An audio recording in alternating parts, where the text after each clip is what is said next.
Por estos días a nivel nacional ya se ha anunciado que para algunos sectores de la población chilena estaría ya lista la quinta dosis contra el COVID-19. Recordemos que la situación de la pandemia se mantiene. Vamos a saludar para conversar de esta temática a la doctora Teresa Valderas, académica de la Balboa, académica de la Universidad de la Frontera, y a quien le agradezco y le doy la bienvenida. Gracias por su tiempo. Hacía tiempo que no conversábamos, doctora. Buenas tardes. Buenas tardes, Miguel Ángel. Mucho gusto.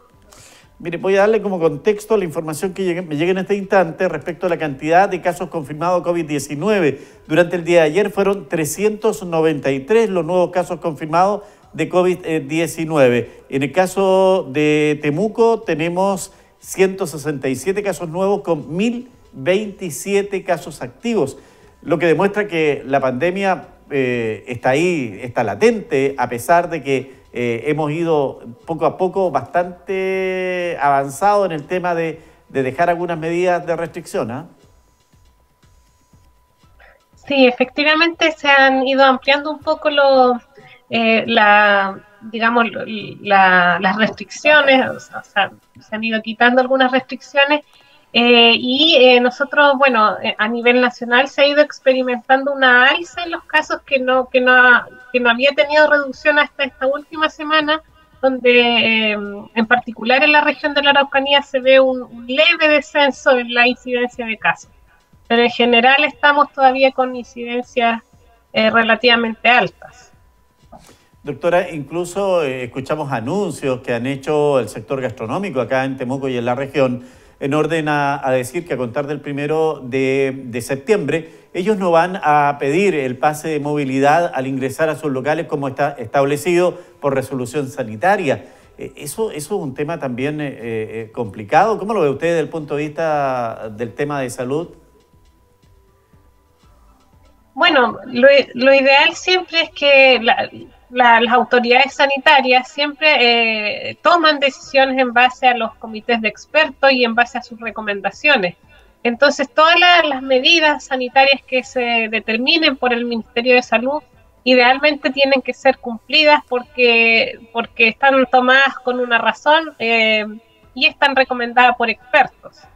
Entonces, bueno, se recomienda el pase sanitario, sobre todo porque en los locales en donde hay consumo de comida, ¿cierto? Las personas también tienen menos restricciones en cuanto al uso de mascarilla, por ejemplo. Entonces, por eso es que una de las razones es el pase de movilidad, efectivamente, para asegurarse que las personas que estén sin ninguna restricción tengan un cierto nivel de protección. Claro, en esa línea entonces, evidentemente, cuando vamos a estar viviendo días festivos y de celebración, como son las fiestas patrias, una decisión de ese tipo pareciera no muy acertada. ¿Qué recomendaría usted, doctora? Bueno, yo recomendaría cumplir todas las normativas que están establecidas. Esas son las recomendaciones. Ahora, claramente, en tiempo de festejo, ¿cierto? Ahí también se reúnen más personas, hay más aglomeraciones y por lo tanto se recomienda mantener todas las medidas de seguridad posibles, incluso el uso de mascarillas en exteriores cuando no se pueda mantener la distancia de 1 metro, también se recomienda el uso de mascarillas en exteriores. En este sentido, cuando vayan a las celebraciones del 18, probablemente ahí también hay lugares en el exterior donde se aglomera mucha gente. Entonces, mantener todas las medidas por lo que yo decía anteriormente, porque nosotros actualmente estamos con incidencias altas sobre la recomendada, estamos con positividades altas, es decir, hay una circulación viral alta y por lo tanto el riesgo de contagio es alto, así que el llamado es a cuidarse para evitar los contagios y para que las celebraciones se lleven a cabo de la mejor manera posible, porque obviamente son varios días de celebraciones y queremos estar sanos y compartir en familia, no estar enfermos en estos días que son de tiempo para compartir en familia. Fíjese que en esta misma línea hemos estado conversando también con algunos colegas suyos y con un parlamentario que está derechamente en la línea de terminar con el pase de movilidad. Él dice que de alguna u otra manera va generando mucho problema, particularmente porque uno ve en los malls que están llenos, las micros, los metros en Santiago, y la aplicación de la restricción está dirigida al pequeño comerciante, el pequeño restaurante. Entonces dicen que de alguna u otra manera no hay una señal que sea para todos iguales. Sí, efectivamente, esa es una de las razones por las que hay grupos que están en contra del pase de movilidad, y es porque en el sentido estrictamente sanitario hay muchas cosas que son controversiales. Por ejemplo, el hecho de que nosotros podamos acceder a un centro comercial y no necesitemos pase de movilidad, y para entrar a un centro comercial que estoy hablando que tiene aforo de miles de personas, y sí se requiere el pase de movilidad para entrar a un pequeño negocio, ¿cierto? A comerse algo. Entonces, en este sentido, sí, obviamente existen ahí controversias un poco porque hay cosas que no tienen sentido. Por ejemplo, también el transporte público, hay personas que no están usando bien su mascarilla, ¿cierto? Entonces, bueno, es bastante controversial. Además que, por un lado, nosotros hemos visto que en países, por ejemplo, desarrollados, en países europeos, por ejemplo, las restricciones en relación a los pases de movilidad han ido, en muchos casos se han ido quitando.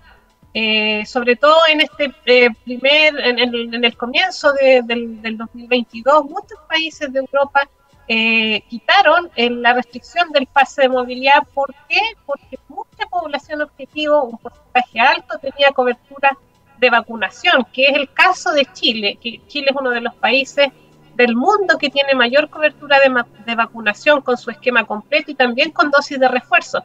Por lo tanto, nosotros podríamos pensar que esa es una medida en la que tendríamos que pensar en el futuro próximo. Y sería obviamente algo que se recomendaría dado el escenario en que nos encontramos con altos porcentajes de personas con su dosis de refuerzo. Le encuentro la razón acá, Patricio Jorquera me dice, doctora, la locomoción colectiva no hay restricciones, debería ser pareja la norma, parecen verdaderas sardinas, me dice, entre Temuco y Labranza la locomoción colectiva. Eugenio Calinado me dice, después de septiembre se verán los resultados de cuántos nuevos contagiados van a aumentar. En Chile, agrega, ya hay enfermos que se han reinfectado con las nuevas cepas del linaje de Omicron. Y aquí va la pregunta, doctora. ¿Es complicado el reinfectarse, es decir, tener una o dos o tres recaídas con el tema de esta infección? Sí, bueno, lo que se ha visto que con las últimas variantes, por ejemplo, con Omicron, la enfermedad genera cuadros relativamente leves de la enfermedad. Así que, por lo tanto, uno podría, o sea, obviamente nunca es bueno reinfectarse, ¿cierto? Pero dado las condiciones actuales, la infección de Omicron genera cuadros mucho más leves que las variantes iniciales como Delta, por ejemplo. Entonces, en este sentido, se ha visto, y a nivel internacional también se ha visto, que no hay, digamos, un riesgo de tener una enfermedad más grave cuando se produce una infección.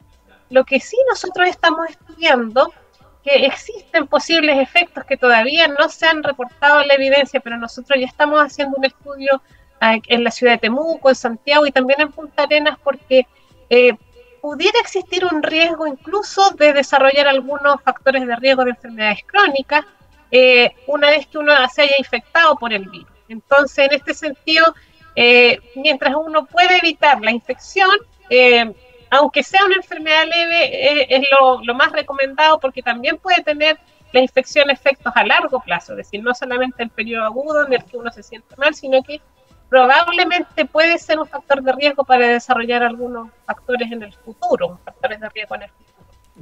Y aquí viene perfectamente la quinta dosis para el sector de riesgo, ¿verdad?